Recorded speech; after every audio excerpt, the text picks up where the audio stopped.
Hello and welcome to the Spymasters podcast, the podcast that covers everything espionage, fact and fiction. I'm your host, Paul Burke, and the topic today is The Stay-Behinds, Sweden's Cold War Guardians, by Johan Wennström, which is a fascinating survey of a little-known part of the Cold War, a groundbreaking work that may lead to similar surveys being done in other countries across Europe. Translated from the Swedish by Stephen Donovan, and with a foreword by Andrew Roberts. It's a study that reveals much about post-war Sweden, particularly for an English-language audience. But of course it's far better to hear about it from Johan himself.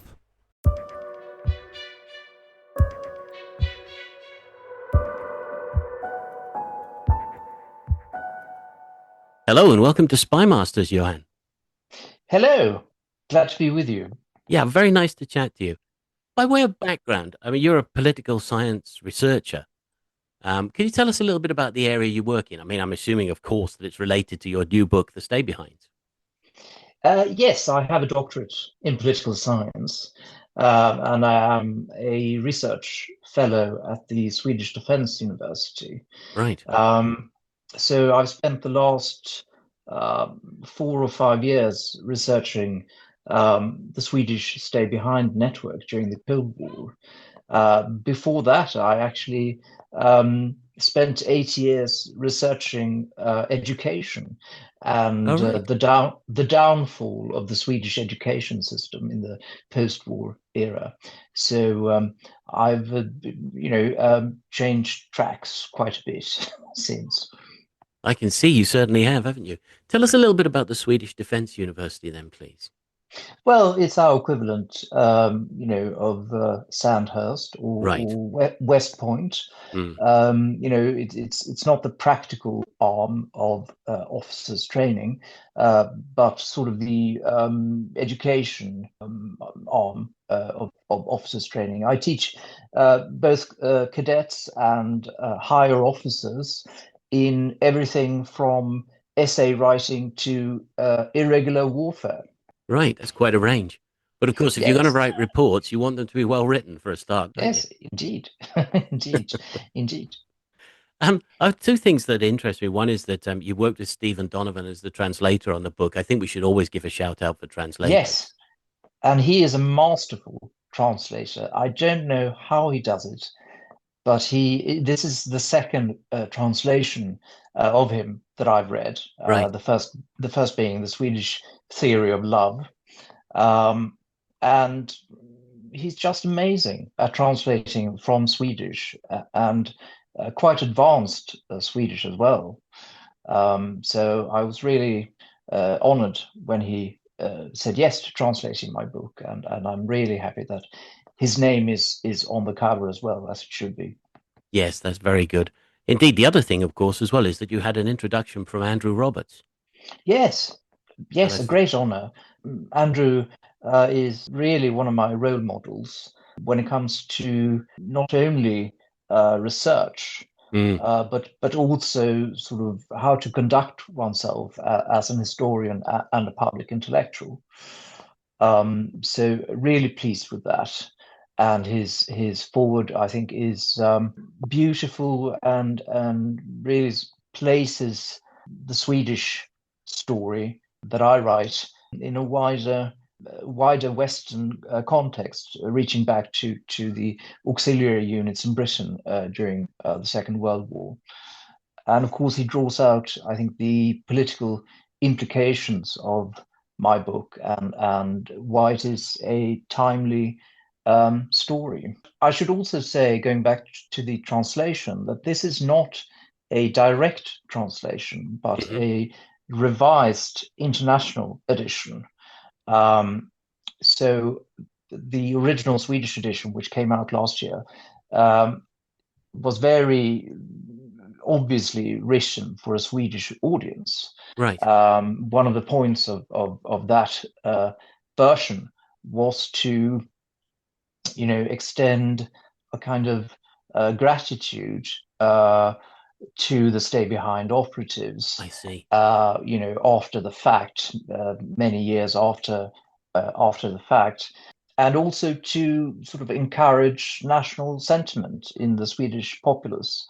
So I've taken those bits out of the international version and also added the little that is known about equivalent stay-behind networks in other Western European countries Right. during the Cold War. That makes a lot of sense when you explain it that way, because obviously for an international audience, you are addressing different people altogether and bring a Yes, different understanding. yes, but I should say that this is the first qualified book to appear in English on the stay-behind Yes. phenomena in Western Europe during the Cold War, because the little credible research that exists is published in, specialist journals. And I think it is important to account for their findings as well, because they point in the same direction as my empirical findings, namely that the stay-behind networks were national networks under national command, set up to resist the global threat of Soviet communism in the local context.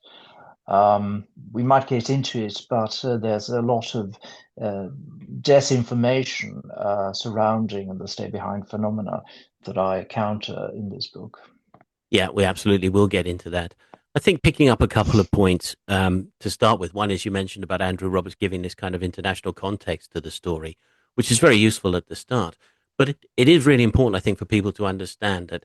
And I said to you off air, just before we started, there is this temptation as British and American people to see the Cold War in the context of Britain and America versus Russia and not Yes. appreciate that you're actually far closer, that this was a far more immediate issue for Sweden Yes. than it was for us. Yes, definitely. And I actually, the first chapter in the book sort of gives an account of the very real and credible threat to Sweden throughout the Cold War, really. It was and remains a frontline state in any confrontation with the Soviet Union and Russia. And it was believed at the time during the Cold War that Sweden would actually be attacked first Mm, in a wider confrontation between the Soviet Union and NATO because of its strategic position. And because the Soviet Union always intended to move the entire war scenario westwards of Norway to control the North Atlantic. Um, so, so yes, Sweden was very exposed during the Cold War. So it was not just out of a sense of paranoia mm, that the Stay Behind resistance network was set up at the dawn of the Cold War. absolutely. I think probably to give context now, if you explain a little bit about who the stay behinds were. Yes. So at the start of the Cold War in 1949, 1950, almost all Western European societies, including non-aligned Sweden and Switzerland, set up clandestine civilian resistance network that would be activated in the event of a Soviet invasion and occupation of their respective countries. Um, in the case of Sweden, the Stay Behind network was actually a continuation of initiatives that had been taken by Sweden's secret intelligence service already during World War II. Right. We had something at the time called the Homeland Stewardship Entity, which posed as a kind of cultural preservation society, but was in fact a kind of resistance movement in the event of German Right. occupation.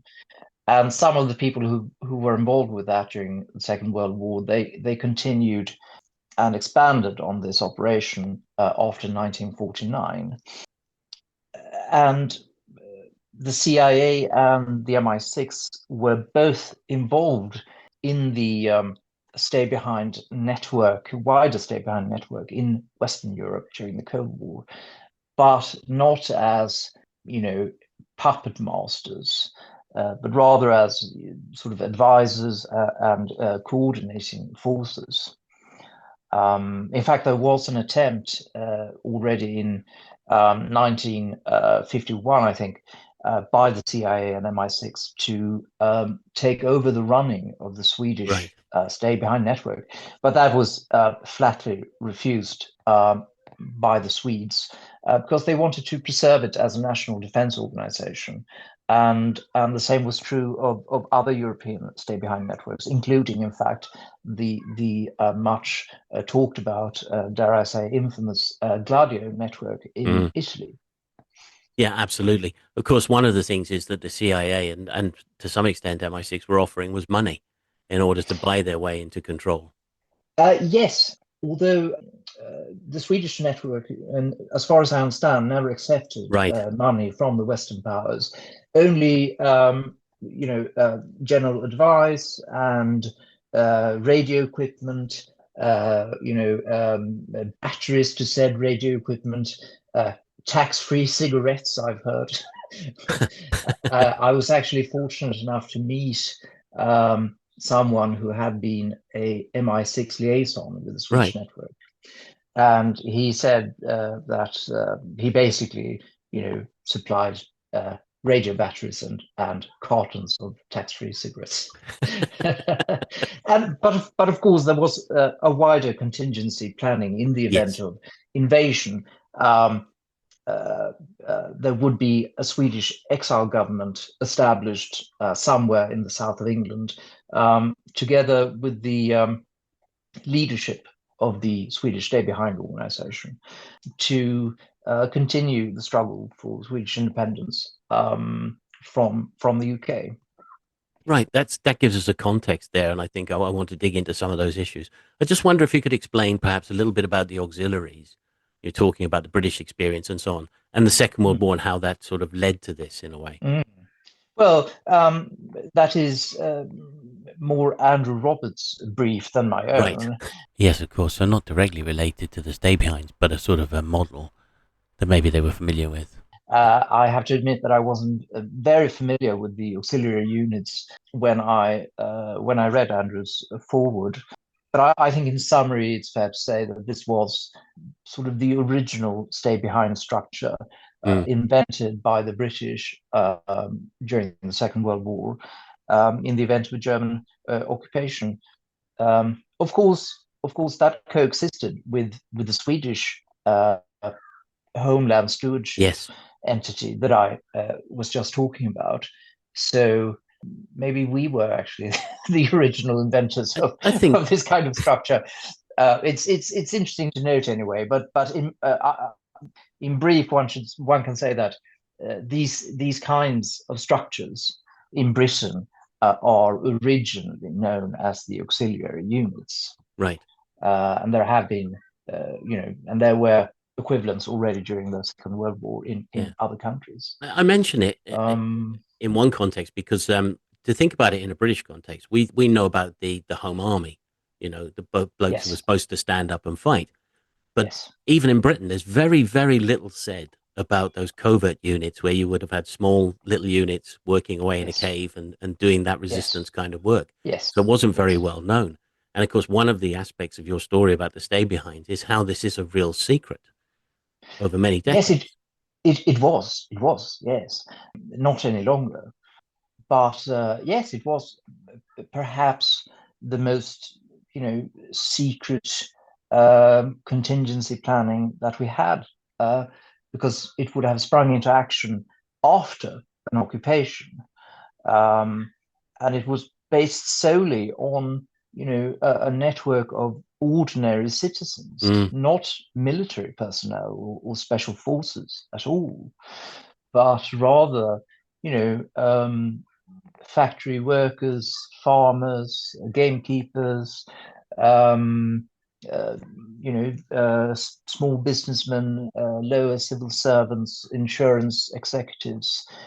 These were the people who, in their local contexts, would organize and carry out, intelligence operations, sabotage actions against the Soviet occupier. and I think that is important to note that the term stay behind can mean different things. It can, Hmm. designate a special forces structure, for instance. It's just an adjective, Hmm. really. It's not a name. Um, but in my case, and in case of the other stay behind networks in Europe that I discuss in the book, we're talking about purely civilian structures, set up to provide redundancy, really. After the failure of the conventional army and the home guard, um, you need something else, a last line of defense, Mm. and that was the stay behind forces. Yeah. While at the same time, as you said, the royal family, the idea was to evacuate the royal family, perhaps to Yes, Britain or somewhere safe, and yes, then to control that from there, if you like.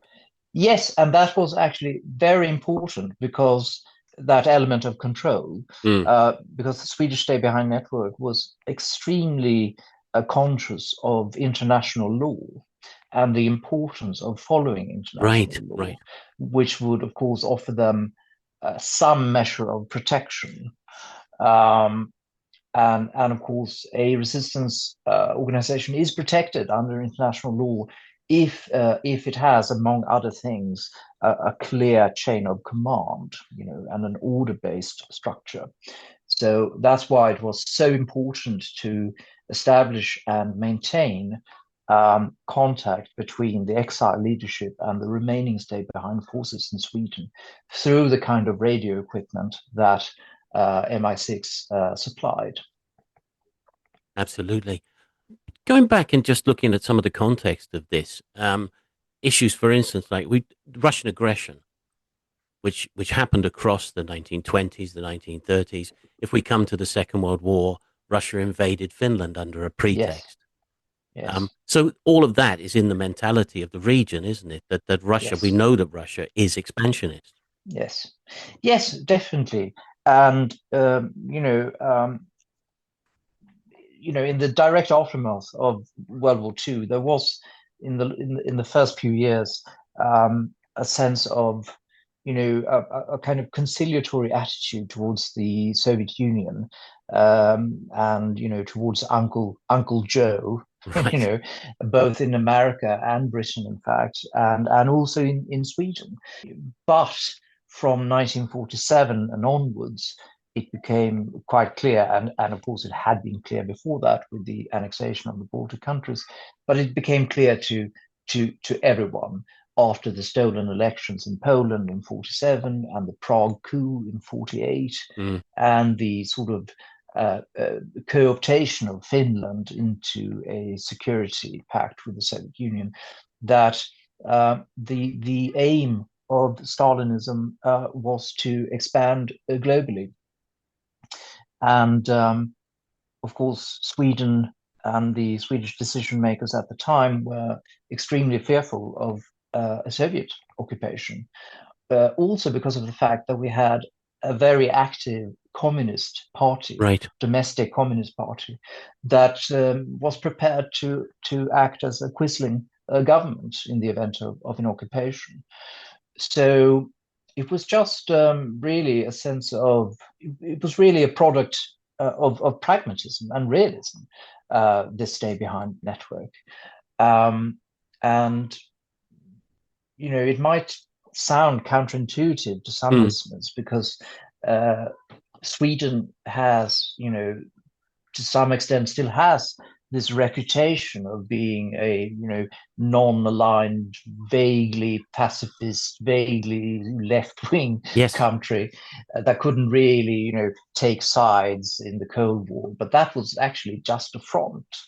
uh, we considered joining NATO already in 1949, but elected not to out of consideration to Finland Mm. because it was quite clear to us that Finland would have immediately been occupied by the Soviet Union in the event of the Swedish accession to the Atlantic Pact.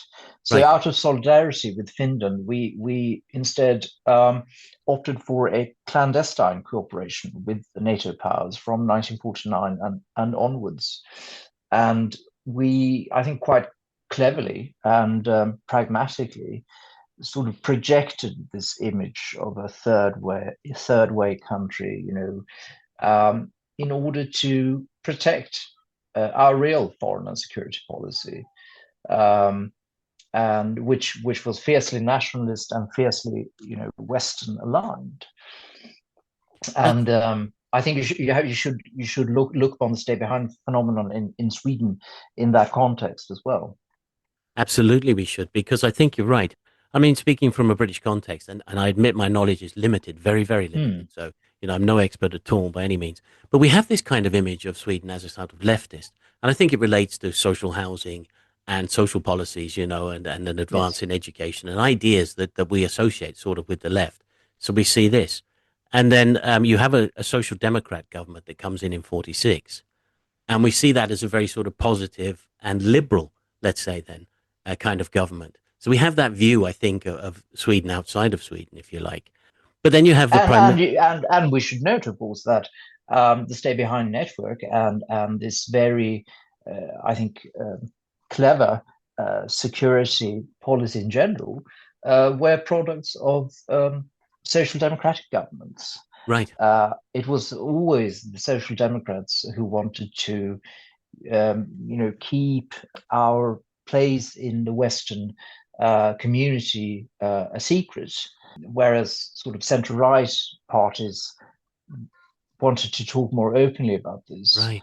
I think to the detriment of our national interest.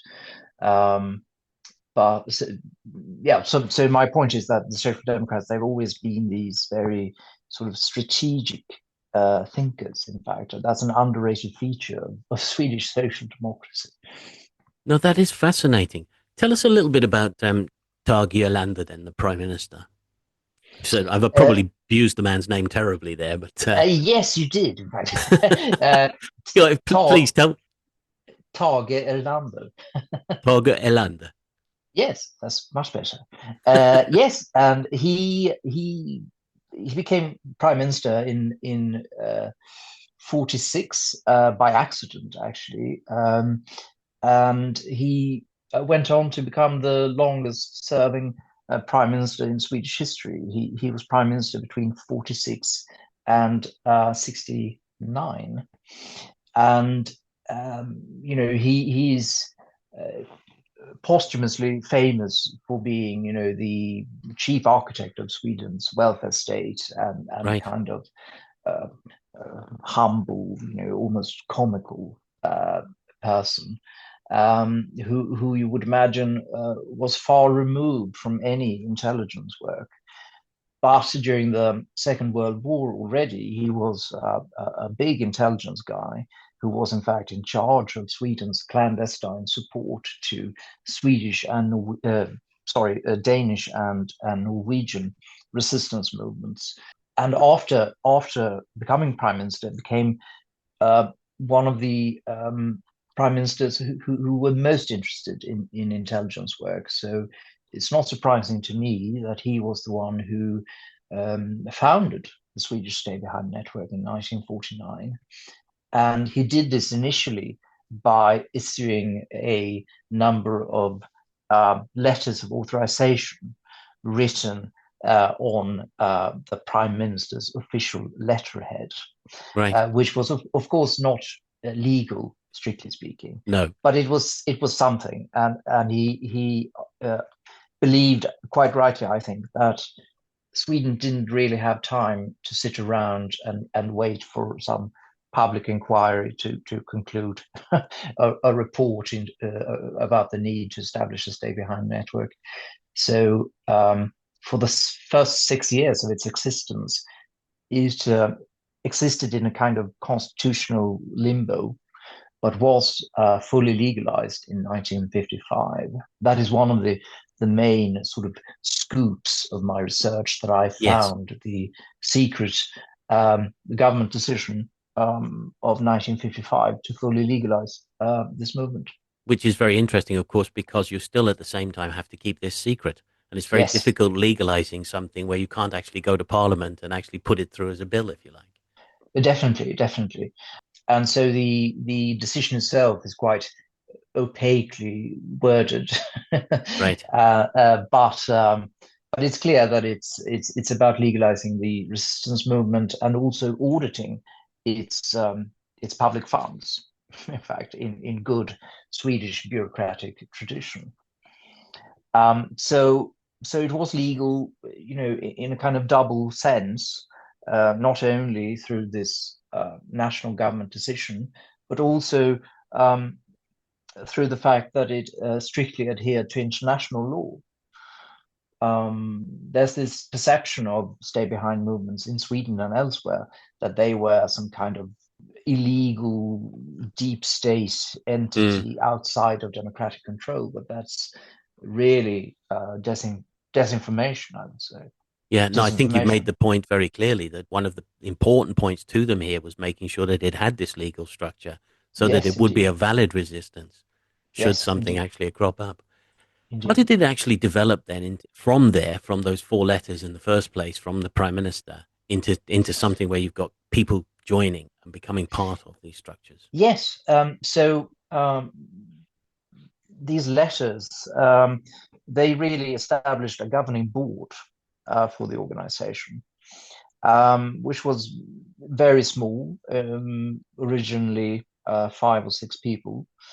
And they in turn selected a small, tactical or operational staff consisting of three other individuals. But below these 9 people, there developed a wide-ranging regional network that was meant to cover the entire country, consisting of regional commanders, and below that level, smaller cells consisting of one radio operator and one sort of tactical man, you might say, called the organizer. And so it was structured along the lines of what's called vertical contact in sort of espionage language, and was strictly compartmentalized, sort of like a Maoist guerrilla or something, or the Baader-Meinhof gang. Right. It's not a coincidence that I talk in the book about different generations of the Swedish resistance movement. It's quite deliberately a play on, the Baader-Meinhof gang, Yes, right. and those kinds of similar organizations that operated in this way. And below the national governing level, people were never supposed to meet face to face. Regional commanders never met face to face amongst themselves, and individual cell members never met. They communicated through dead drops. Right. And on the few occasions that people were congregated for training purposes, they sat behind curtains or behind dividing walls, right, so that they couldn't see each other, and only addressed each other with code names. It's So fascinating. so that's sort of the basic structure of the organization, which I sense developed quite rapidly, in fact, and then continued to exist well into the 1990s after the fall of the Berlin Wall. Yeah, I mean, I think three things I think occur to me for there. Well, first one is that's part of it shows the positive nature of the people involved, that they had to do this for themselves in a sense, because it's not just like joining the army where you're given orders. That's the first thing. The second thing is, of course, there is that need for the secrecy, because you don't want Russians being able to roll up networks as soon as they come into the country. That would be the second thing. And the third thing is really interesting, and you did bring this up in the book. It's about the generations. So in 1949, when it started, you've got certain types of people. Then you've Yeah, got generations coming on. It's interesting to see how that developed over that time, isn't it? very, very. There were three different generations. Mm, One existing from 49 to 78, the second one existing until the mid 1990s, and then a third generation um, that I now know was officially disbanded around the right. turn of the millennium. I didn't know this when I read the book, but I know that now. So many points there. I think uh, the point about the Soviets coming in and tearing up the network is Mm, really interesting. Um, the people who became involved in the Stay Behind network, they were actually removed from conscription service. right. I They see. they were removed from those registers, so that they wouldn't be detected Mm, in the event of an occupation. They weren't supposed to be associated in any way with military matters. They were not part of the Home Guard, and they didn't do exercises as right. part of the conscription army. So they were meant to be completely invisible, really, from a Soviet occupier. Absolutely. This is, I suppose, for the whole time of the Cold War, then we have this sort of shadow hanging over the nation because you don't know. But there were certain incidents. I mean, there was an incident in 1973 that you refer to, the IB affair. Tell us about Yes. that. Well, it's not really related, but the so-called IB affair of 1973 concerned the exposure for the first time of Sweden's intelligence service, Mm, which at the time was called Information Bureau. Until then, much like the MI much like MI6 for a long time, the fact that Sweden had a secret intelligence service was a state secret. It wasn't acknowledged. yes, not But acknowledged. but in 73, the existence of Sweden's intelligence service was exposed, but it didn't hurt the Stay Behind Right. network in any way because it was not a part of the intelligence service. It was a completely separate structure. That is the Um, interesting aspect, though, that it remained a secret. It was still not part of the exposure. yes, yes, definitely, definitely, and uh, in fact, the network itself was exposed in 1991 in a series of articles in a Swedish daily newspaper. Um, but they denied everything and continued working. They didn't think Mm, the damage was that big, and it was also after the fall of the Berlin Wall, of course. Berlin Wall, of course. But yes, the until then, the Swedish Stay Behind network remained, as far as we know, of course, completely secret. I think when you are engaging in these kinds of activities, you have to, assume that mm. the enemy knows about your existence, to take necessary, steps to protect yourself. But it was not known to the Swedish public, not at all. No, what we're seeing, though, I mean, to go more directly to that point about the sort of confrontations that cropped up, what we are seeing now is things like the Russians cutting cables. We're seeing things like warehouses being set fire, and small provocations and cyber provocations all the time. And of course, there were provocations during the whole of the Cold War for Sweden, weren't Yes, yes, definitely. Not least, of course, submarine incursions into there? Right. our archipelagos. Um, we had particularly during the 1980s, we had, um, regular submarine incursions into our territorial waters for the sake of, rehearsing an attack on Sweden, really. So the situation during the Cold War was much more serious than anything we're seeing today, I would argue. Right. But it is, of course, important to keep our vigilance. Mm. Yeah, absolutely, it is. Um, what about the change that came about with the fall of the wall? Well, there were no change really. Mm. Of It's course, interesting, isn't it? in government circles, in Sweden and elsewhere, everyone celebrated the end of history. Right. But this movement, continued its activities. I interview a former Swedish police commissioner who was part of the governing board of the network in the late 80s and early 90s. And he said to me, just because a wall comes down doesn't mean that everything changes overnight. Mm. And if you're a senior police officer, you always expect some new devilry to appear. Right.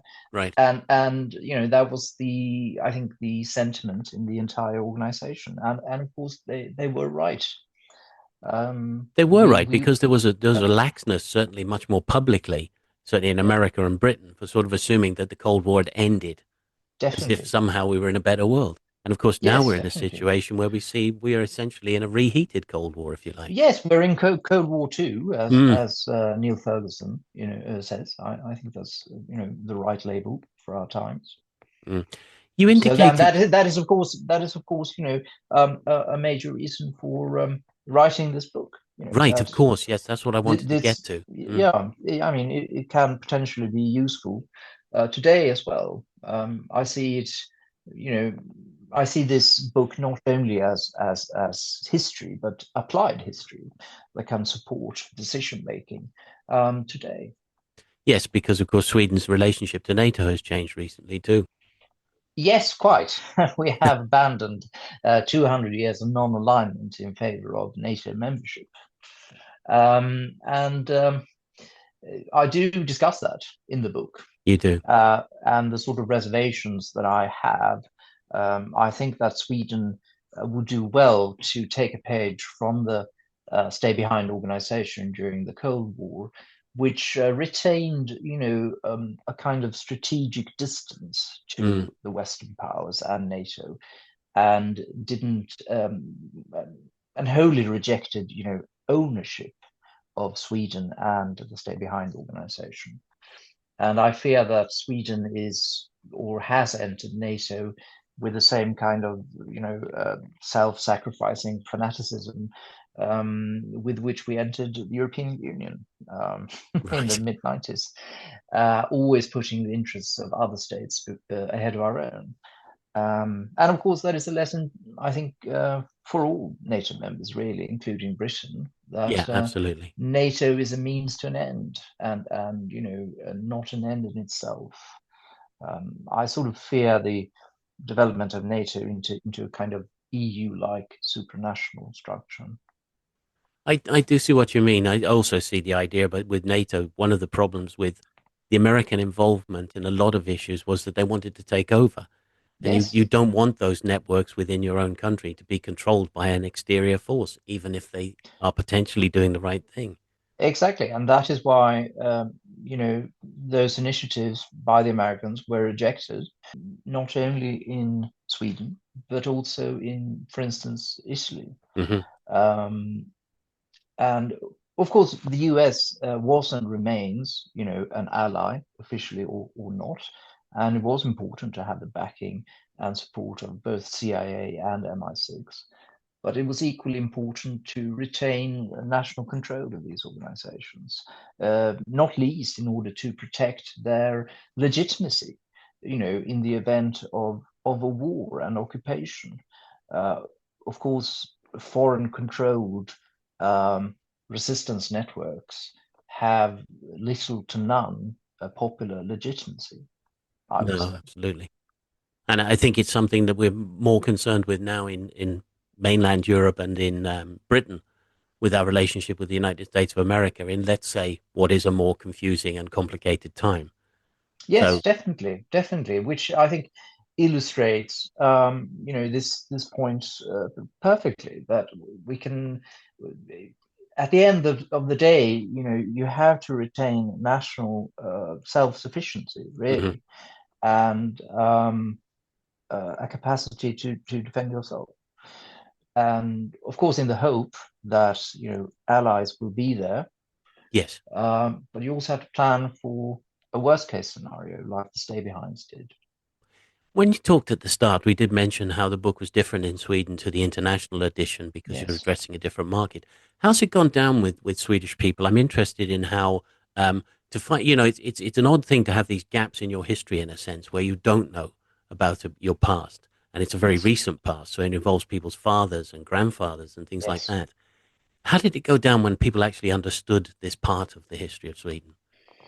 Well, I would say that the book has been very, warmly received by ordinary readers, ordinary Swedes, and by sort of our security elites and Right, political elites. Actually, I've been shown real gratitude for documenting this that's sort of nice. forgotten history. And of course, it's now, after the publication of my book, impossible in Sweden to say that these people, the stay behind operatives, were some kind of Mm, rogue deep state agents, all the instruments of foreign powers. And they've been rehabilitated, I would say, as Swedish patriots. And people are still, emerging from the woodworks, and contacting me mm, to give their testimonies. And in fact, there will be an expanded edition coming out in Sweden in December right, with additional material, I see. which hopefully will be included if there will ever be a an English pocket edition. That is interesting, though. Of course, it means that people actually saw the book and realized that they could tell their story, and they Yeah, haven't been having the opportunity to do that. exactly. That it was all right for them to tell their stories. Of course, I do speak to many stay behind operatives in the um, in the edition of the book that is available both in Sweden Mm. and Yes, internationally. yes, Um, I've spoken to some 30 people in total, but I now have even more witnesses who can corroborate that they were in fact part of this network, and who are glad that someone has finally told their stories mm, in a fair way. I yes, mean, this is not not an uncritical account of the stay behind no, network, but it is a fair account, and that is what has been lacking, I think, hitherto, not only in Sweden but also internationally. yeah, So absolutely. I'm actually very, very glad to be able to give this to these patriots who sacrificed for their country, without any recognition and without anything having happened. They prepared sometimes for decades Yes, for something that never materialized. but it is And they genuinely nice to recognize that now to finally say, Yes, yes, this happened because and these they people did this. because they did sacrifice things. Mm. Not least they carried the psychological burden of knowing that it was partly up to them whether or not Soviet occupation would succeed. Mm. I wonder, maybe people will start looking at this in other places in Europe and say, well, we'll look at our own stay behinds. And maybe Yes, we'll get more definitely. coming out on this now. I hope so. I mean, there are as I've said, there is little credible research on this that I cite in the book from not Mm. least Italy, that is based on archival research, like my own work. Um, but this is the first book to appear in English, Yes, and I'm I was very humbled by Andrew Roberts' words in the foreword about this becoming the standard work on the stay behind phenomenon. absolutely. It's interesting you mentioned research there too, because research, as you've indicated in the book, is something that's quite complex and difficult at times Yes, because of the particularly obvious lack of intelligence. material. Mm. Yes, particularly in intelligence history. Yes, you have to rely on oral sources a lot, oral Mm. history. In my case, I have been fortunate to have found, a lot of documentation, written materials, Right. diaries, letters, previously classified or simply forgotten state documents. So empirically, this book rests on two pillars. One is oral history, and Mm. one is, dogged archival research. That oral history is very important, though, isn't it? And of course, the other thing is that you're getting to some of the people who were there at the start are dead already, of course. But you can get to some people, and you won't be able to do that in 20 years' time. No, exactly, exactly. A lot of the people that I've interviewed are quite old, in the sort of 80s, late 80s even. But I've also encountered people, um, in the sort of 60s who were part of the A last later generation. generation, right? Yes, exactly.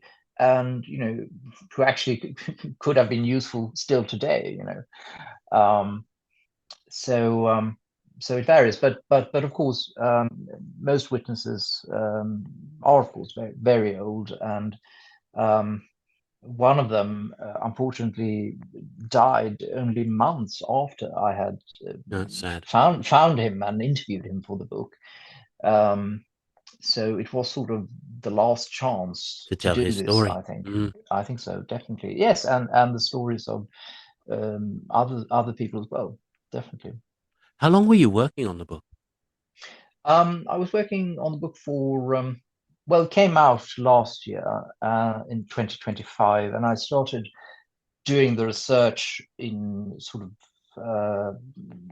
after the summer of 2021. And I was, in a way, sort of fortunate.